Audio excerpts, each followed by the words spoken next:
corporatocracy is this group of individuals who run our biggest corporations, and they really act as the emperor of this empire. They control our media, either through direct ownership or advertising. They control most of our politicians because they finance their campaigns, either through their corporations or through personal contributions that come out of the corporations. They're not elected. They don't serve a limited term. They don't report to anybody. And at the very top of the corporatocracy, you really can't tell whether a person's working for a private corporation or the government because they're always moving back and forth. So, you've got a guy who one moment is the president of a big construction company like Halliburton, and the next moment he's vice president of the United States, or the president who is in the oil business. And this is true whether you've got Democrats or Republicans in the office. You have to moving back and forth through the revolving door. And in a way, our government is invisible a lot of the time, and its policies are carried out by our corporations on one level or another. And then again, the policies of the government are basically forged by the corporatocracy and then presented to the government. They become government policy. So it's an incredibly cozy relationship. This isn't a conspiracy theory type of thing. These people don't have to get together and plot to do things. They all basically work under one primary assumption, and that is that they must maximize profits regardless of the social and environmental costs.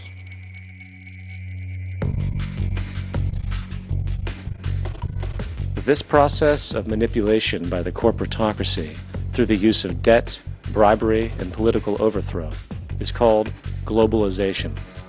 Just as the Federal Reserve keeps the American public in a position of indentured servitude through perpetual debt, inflation, and interest, the World Bank and IMF serve this role on a global scale. The basic scam is simple. Put a country in debt either by its own indiscretion or through corrupting the leader of that country, then impose conditionalities or structural adjustment policies, often consisting of the following. Currency devaluation. When the value of a currency drops, so does everything valued in it. This makes indigenous resources available to predator countries at a fraction of their worth. Large funding cuts for social programs. These usually include education and healthcare, compromising the well-being and integrity of the society, leaving the public vulnerable to exploitation. Privatization of state-owned enterprises. This means that socially important systems can be purchased and regulated by foreign corporations for profit. For example, in 1999, the World Bank insisted that the Bolivian government sell the public water system of its third largest city to a subsidy of the U.S. corporation Bechtel. As soon as this occurred, water bills for the already impoverished local residents skyrocketed. It wasn't until after a full-blown revolt by the people that the Bechtel contract was nullified. Then there is trade liberalization, or the opening up of the economy through removing any restrictions on foreign trade. This allows for a number of abusive economic manifestations, such as transnational corporations bringing in their own mass-produced products, undercutting the indigenous production and ruining local economies. An example is Jamaica, which, after accepting loans and conditionalities from the World Bank, lost its largest cash crop markets due to competition with Western imports. Today, countless farmers are out of work, for they are unable to compete with the large corporations. Another variation is the creation of numerous seemingly unnoticed, unregulated, inhumane sweatshop factories, which take advantage of the imposed economic hardship. Additionally, due to production deregulation, environmental destruction is perpetual, as a country's resources are often exploited by the indifferent corporations while outputting large amounts of deliberate pollution.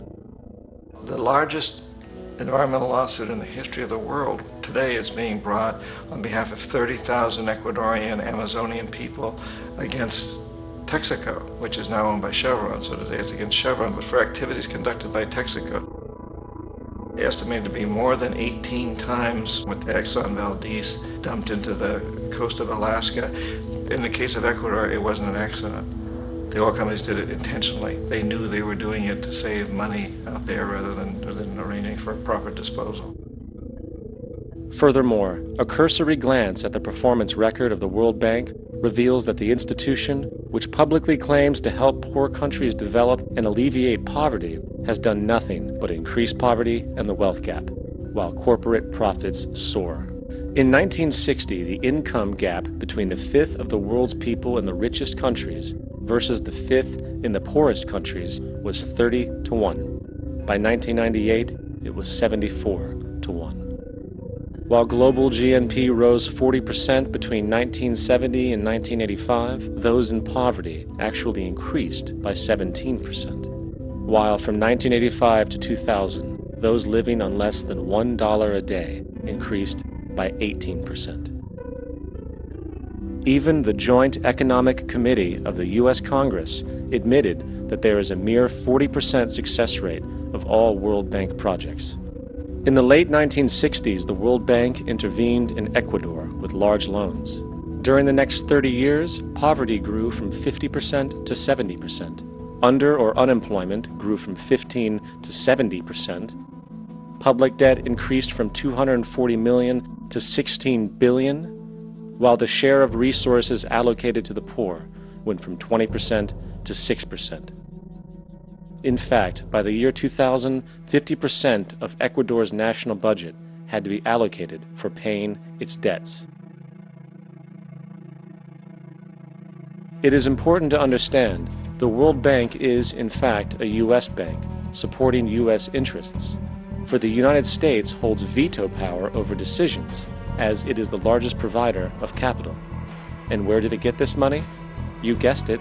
It made it out of thin air through the fractional reserve banking system. Of the world's top 100 economies, as based on annual GDP, 51 are corporations, and 47 of that 51 are U.S.-based. Walmart, General Motors, and Exxon are more economically powerful than Saudi Arabia, Poland, Norway, South Africa, Finland, Indonesia, and many others. And as protective trade barriers are broken down, currencies tossed together and manipulated in floating markets, and state economies overturned in favor of open competition and global capitalism, the empire expands. You get up on your little 21-inch screen and howl about America and democracy. There is no America. There is no democracy. There is only IBM and ITT and AT&T and DuPont, Dow, Union Carbide, and Exxon. Those are the nations of the world today. What do you think the Russians talk about in their councils of state? Karl Marx? They get out their linear programming charts, statistical decision theories, Minimax solutions, and compute the price-cost probabilities of their transactions and investments, just like we do. We no longer live in a world of nations and ideologies, Mr. Beale. The world is a college of corporations, inexorably determined by the immutable bylaws of business. The world is a business, Mr. Beale.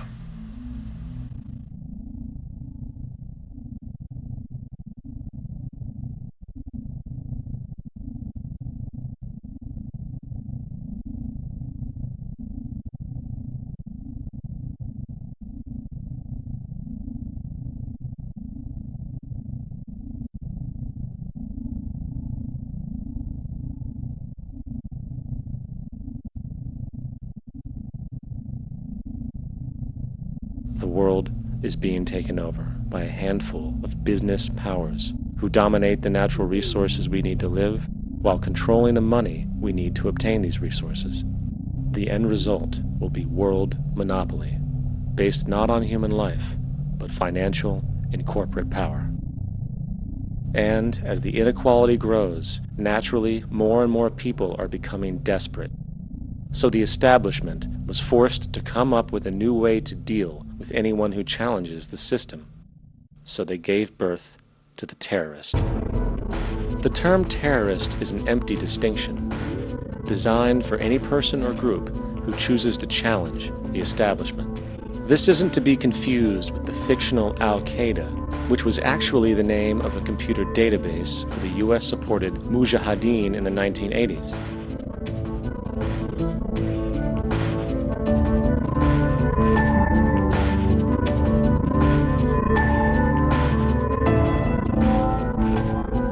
In 2007, the Department of Defense received $161.8 billion for the so-called global war on terrorism. According to the National Counterterrorism Center, in 2004, roughly 2,000 people were killed internationally due to supposed terrorist acts.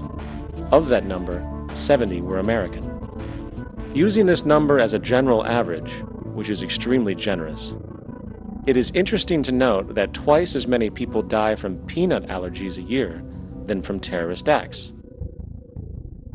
Concurrently, the leading cause of death in America is coronary heart disease, killing roughly 450,000 each year.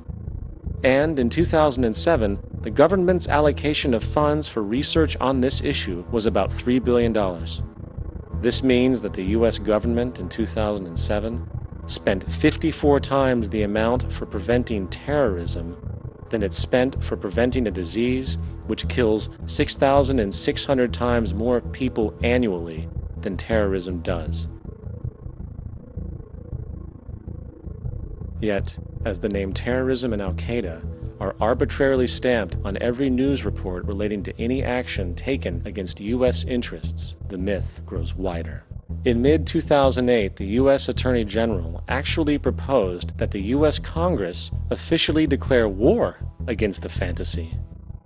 Not to mention, as of July 2008, there are now over 1 million people currently on the U.S. terrorist watch list. These so-called counterterrorism measures, of course, have nothing to do with social protection, and everything to do with preserving the establishment amongst the growing anti-American sentiment both domestically and internationally, which is legitimately founded on the greed-based corporate empire expansion that is exploiting the world. The true terrorists of our world do not meet at the docks at midnight or scream Allah Akbar before some violent action. The true terrorists of our world wear $5,000 suits and work in the highest positions of finance, government, and business. So, what do we do? How do we stop a system of greed and corruption that has so much power and momentum? How do we stop this aberrant group behavior which feels no compassion for, say, the millions slaughtered in Iraq and Afghanistan, so the corporatocracy can control energy resources and opium production for Wall Street profit?